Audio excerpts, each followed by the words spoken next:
never really put much stock in the paranormal or the supernatural.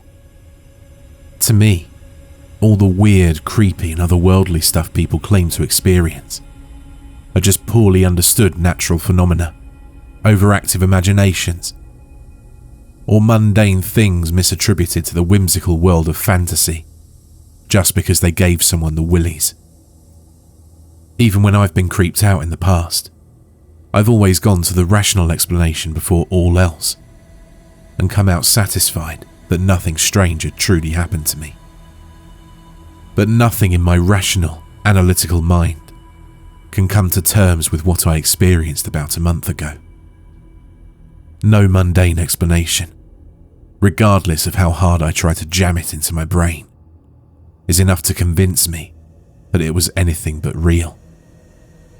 Before I begin, some disclaimers are in order. I'm straight edge. No pills, no booze, no hard drugs. I don't even smoke weed. It hadn't been a particularly long day at work, nor had I been sleep deprived. The best explanation I can hope for is a momentary lapse into insanity, a random psychotic episode brought on by stress, or some other factors I didn't even realise would play such a role in my life. Somehow, I can't seem to convince myself of that though. It was just too real, too vividly real. I was on my way home from the office, taking the same route I always did. My job wasn't particularly demanding or stressful, just some light customer support for a company that made mobile apps. The pay was decent, and I didn't dread going in like I had with other jobs of its type. For all I'm consciously aware, I enjoy my work, and my home life is great. I live with my girlfriend Sierra, and we're quite in love. I have a good relationship with my parents, and I've got a few good friends who I know I can rely on and trust. Try as I might, I can't believe that I'd simply lost my senses that night due to stress. That only happens to unhappy people, right? The drive home was pleasant, not much traffic, and the weather was nice. It was an ideal end to the day. The sun had set, leaving my car's headlights to illuminate the road ahead of me. Nothing seemed out of the ordinary the whole way home, until I went to make the turn onto my block. I signalled right, turned the wheel, running almost entirely on muscle memory at this point. I'd made this trip so many times it just came naturally to me. Only when I'd gone halfway down the block did I realise something was amiss.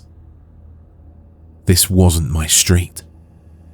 This was Alder Street, the block immediately after mine. I laughed and rolled my eyes, playfully scolding myself for letting my unconscious mind drive all the time. I was bound to mess up like this at some point or another. I reached the end of the block, turned right, and then right again. But this wasn't my street either. I turned onto Tangerine Street, the other block flanking my own. Baffled by what I, at the time, imagined to be my own carelessness, I once again made my way to the end of the block, turned right, and stopped. My headlights illuminated the street signs. I was on Howard Drive, the road which intersected my block to the south. But before me lay the intersection of Howard and Alder. I began to feel frustrated. How had I missed my block 3 whole times? Sighing, I reversed my car to the next block and looked up to ensure I'd take the correct street this time. I read the sign. Tangerine Street. I didn't feel it at the time, but I think my unconscious mind realised something was wrong before I even consciously acknowledged the possibility. I turned back onto Howard, rolled forward at a snail's pace, eyes glued to the sidewalk to make absolutely sure I didn't pass my block. I once again stopped when the pavement gave way to an intersection, and surely enough, looked up to see the street sign for Alder Street. At this point, I finally allowed myself to be afraid. Had I gone insane? Was this really where my street was supposed to be? I didn't believe it was possible to just up and forget where I lived. Not for a man in his mid-20s at any rate. I sat there, pulled over on the side of the road, watching other vehicles casually pass me by. I must have been missing something. Maybe I really did just miss the street entirely, and I was just overly tired or something. That had to be it. I resolved to try again, turning my car around and driving so slowly that other motorists had to overtake me, honking their horns impatiently as they passed. Alder Street gave way to sidewalk, houses and lawns. The walkway continued for a time, and then opened up to another street. I hesitated, afraid to look up and read the street sign, afraid to confirm what I think I already knew. It was goddamn Tangerine Street again. I drove back and forth 3 more times, only to reach the same result on each circuit. There was no street between Alder and Tangerine. Bell Street, the street where I lived, had vanished. Of course, I knew I had to be crazy, and I even contemplated driving to the hospital, but I couldn't face the idea that I'd suddenly lost my mind. An idea suddenly occurred to me, and I retrieved my phone from my pocket. With shaking hands, I opened up Google Maps and zoomed in close. My mind spun at what I saw. 3 streets. Alder, Tangerine, and sitting neatly between them, as it had for so many years, Bell Street. I wasn't crazy, but that only made the situation all the more terrifying. Where the hell was my street, my home? I called my girlfriend.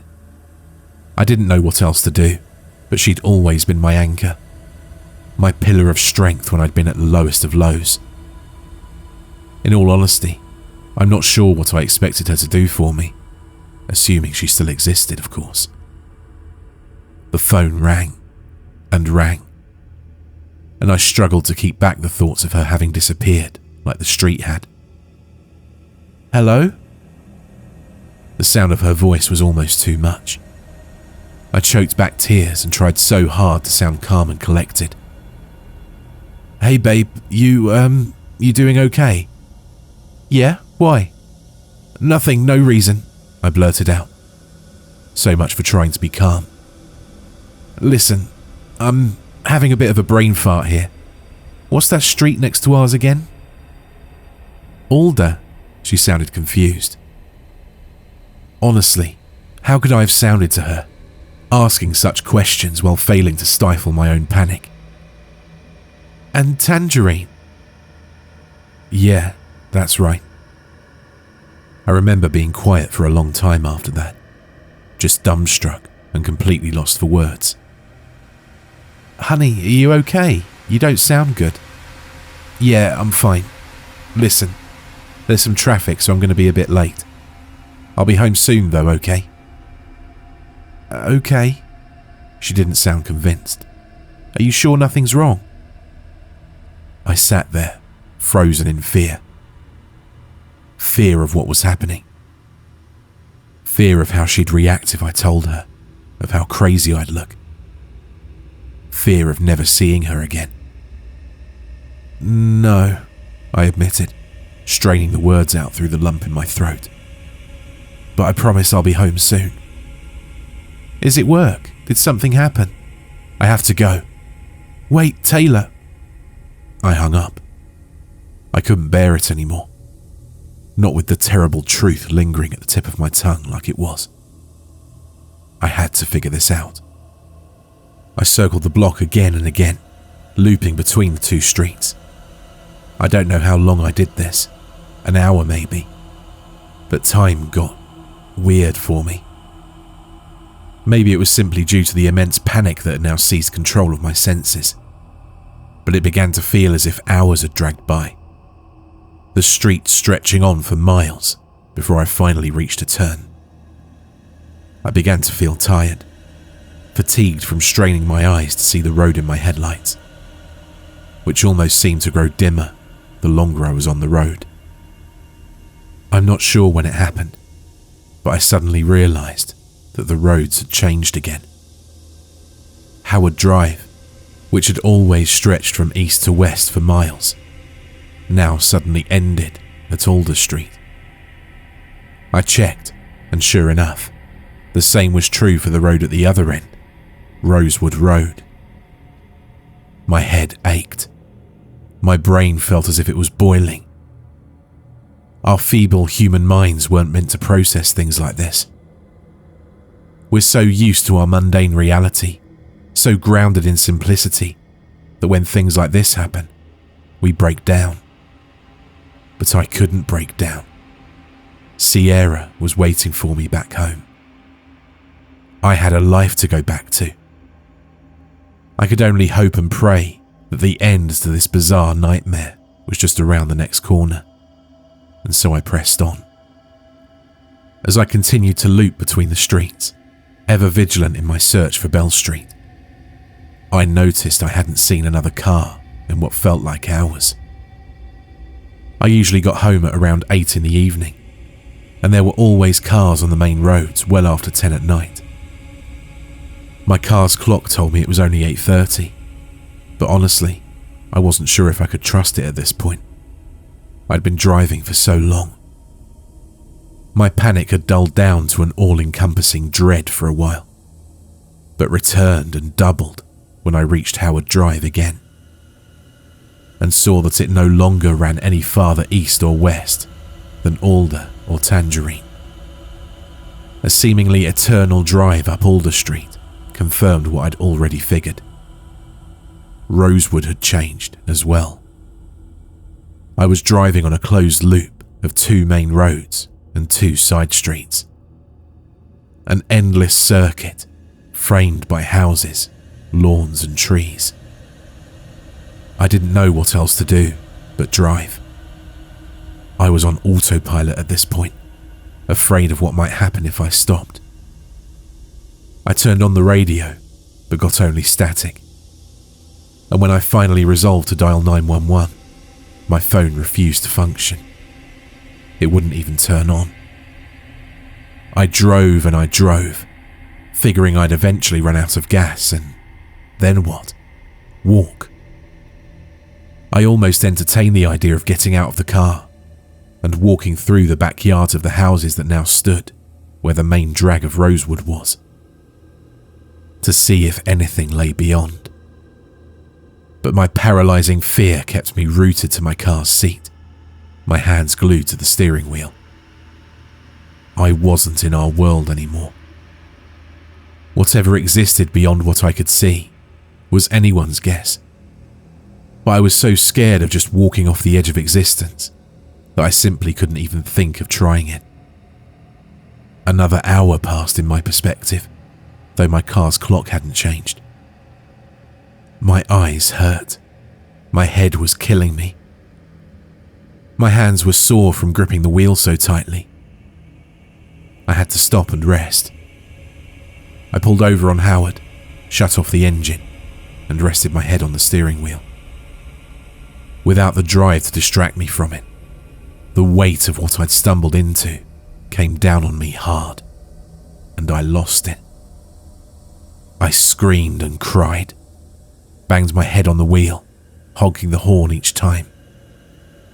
One final thought occurred to me in the midst of my breakdown: to go to one of these houses and beg for help. I wasn't even sure if they had people in them. No other cars existed on this road, and I hadn't seen any pedestrians. I resolved to try, but when I looked out of the window, only darkness greeted me. I squinted to see the houses on the side of the road, but found nothing. The streetlights, once brightly lit, seemed to have disappeared entirely. Fear surged within me once more as I turned on the car and spun the wheel hard to the left. I turned into the other side of the road to angle my headlights at the houses. Only, there weren't any houses. Not a single goddamn one. My headlights shone off into infinite darkness, and I felt that if I rolled forward any farther, I'd fall into this endless pit of black. I stared, unblinking, into the void, petrified by the realization that had struck me. The houses had gone where the streets had, vanished into the void that was slowly consuming the world around me.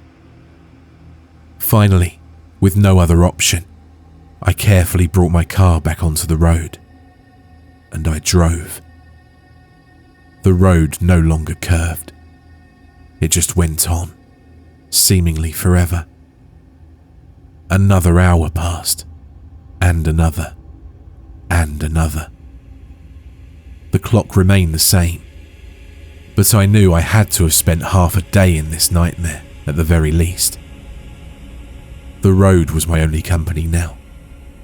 Even the stars and the moon had disappeared. Even with how much time had passed, no sunrise greeted me over the empty horizon. My headlights grew dimmer and dimmer as I drove on, until they no longer touched the road. I stopped at that point, too scared, too defeated to go on. I curled up in my seat and tried my phone again. Unsurprisingly, it didn't work. I screamed and screamed into the darkness, slamming my hands on the wheel and rocking in my seat. So alone. So alone.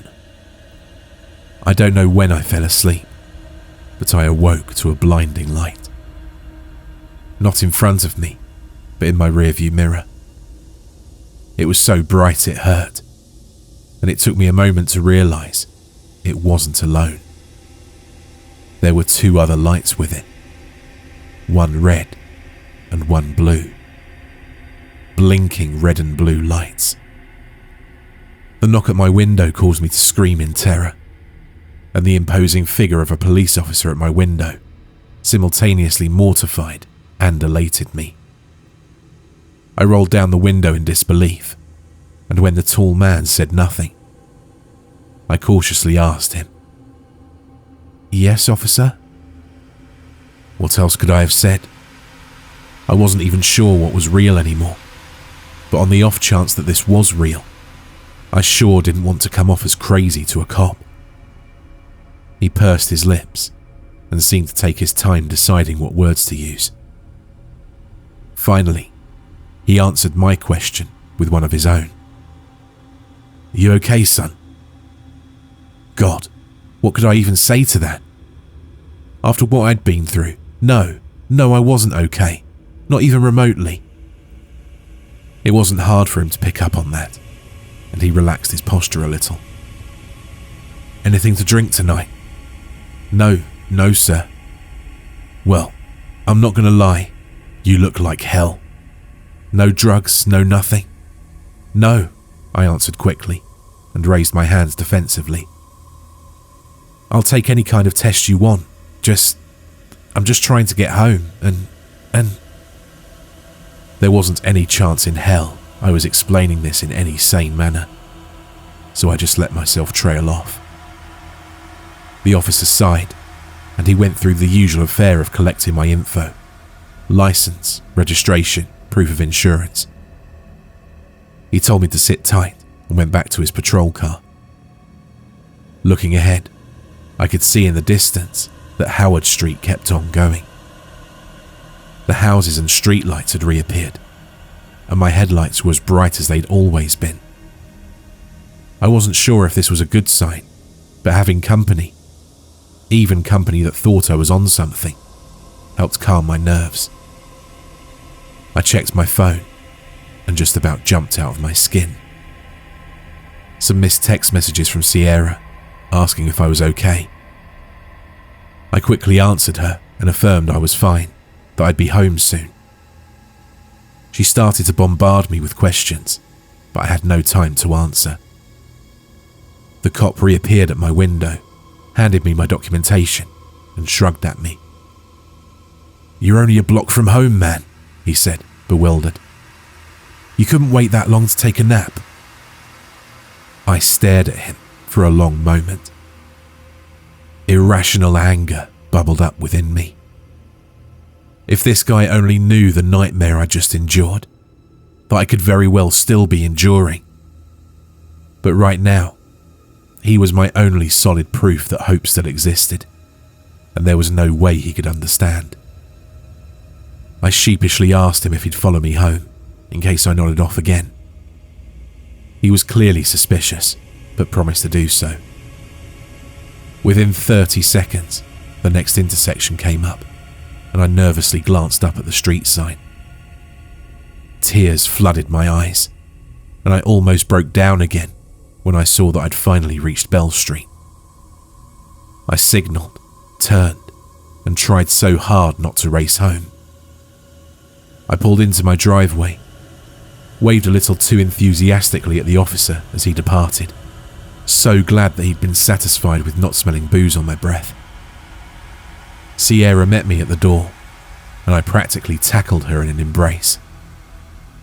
The warmth of her body against mine, her gentle hands against my back, things I thought I'd never feel again. She asked me what the hell happened, a pretty obvious question. And I told her. I felt so stupid, so immeasurably idiotic as I spelled out exactly what happened. I was sure I'd lost her right at the beginning, but God bless this woman. Well, I can't exactly say she believed it happened, but she believed that I believed it. She didn't pass it off as me sneaking around on her or getting drunk with the guys after work. All the insane things I babbled out through bawling tears, she took at face value, regardless of how impossible they sounded. God, I love this woman. It's been a month since that day, and not a single thing has happened out of the ordinary. No disappearing streets, no glitches in the Matrix, or whatever the hell had happened to me. I just can't explain it. I went to a shrink, and I'm not schizophrenic.